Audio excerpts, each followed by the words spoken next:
হয়ে গেছে, ভাতের মার গালবো। আর এখানে কড়াই বসিয়েছি, কি রান্না করব দেখো, সয়াবিন দিয়ে আর চিকেন দিয়ে রান্না করব। আলু কাটা হয়ে গেছে, আর কিভাবে করি দেখতে থাকো তোমরা। আর এই ময়দাটুকু মাখা ছিল, এটা দিয়ে একটু পরোটা ভাজবো এখন। আগে দেখো কড়াইয়ের মধ্যেই একেবারে ভেজে নিচ্ছি, কেন আর তাওয়া লাগালে কড়াইতেই রান্না করব তো।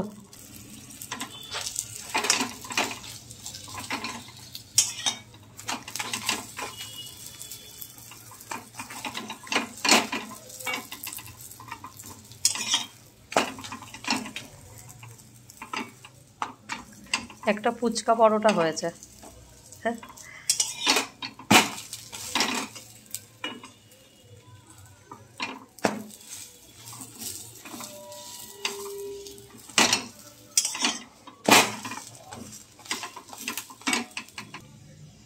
দেখো পরোটা আমার রেডি হয়ে গেছে।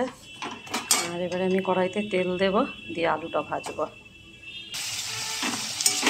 দেখো আলু ভাজাটা হয়ে গেছে, এবারে পেঁয়াজ আর কাঁচা লঙ্কাটা দিয়ে দেব, দিয়ে ভালো করে এটাকে ভাজবো পেঁয়াজটাকে এবারে।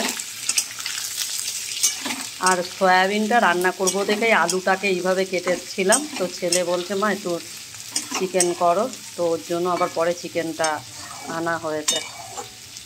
এটাই হচ্ছে ব্যাপার। তো পেঁয়াজটা ভাজা হোক, তারপরে দেখো আদা রসুন পেস্ট করে নিয়েছি, আর দেব টমেটো। দেখো পেঁয়াজটা ভাজা ভাজা হয়ে গেছে, এবারে আমি আদা রসুনটা দিয়ে দিয়েছি।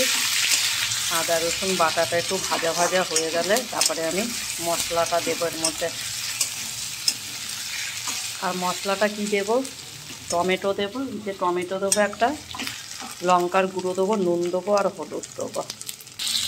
দেখো সব কিছু দিয়ে দিয়েছি, এবার এর মধ্যে একটু জল দেবো, দিয়ে মশলাটাকে এবারে কষাবো।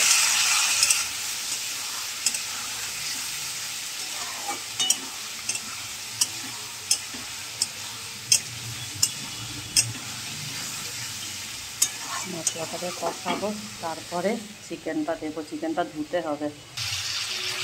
দেখো চিকেনটাও দিয়ে দিয়েছি, এবারে মশলাটা কষাবো। আর সয়াবিনটা পরে দেবো, কেন সয়াবিনটা তো সিদ্ধ করাই আছে। আগে এটা হয়ে যাক, ভালো করে কষানো, তারপরে দেবো সয়াবিনটা। দেখো এবারে এর মধ্যে আমি সয়াবিনটা দিয়ে দেবো,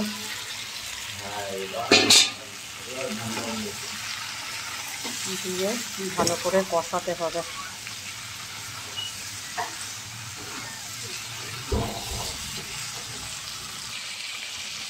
দেখো আমার চিকেন দিয়ে, সয়াবিন দিয়ে, আলু দিয়ে কষানো হয়ে গেছে।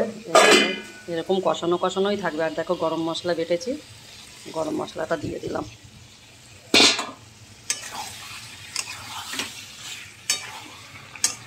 এবার একটু ভালো করে কষিয়ে নিয়ে নামিয়ে দেব বন্ধুরা। আর আজকের ভিডিওটা তোমাদের কেমন লাগলো একটু লাইক, কমেন্ট আর শেয়ার করো।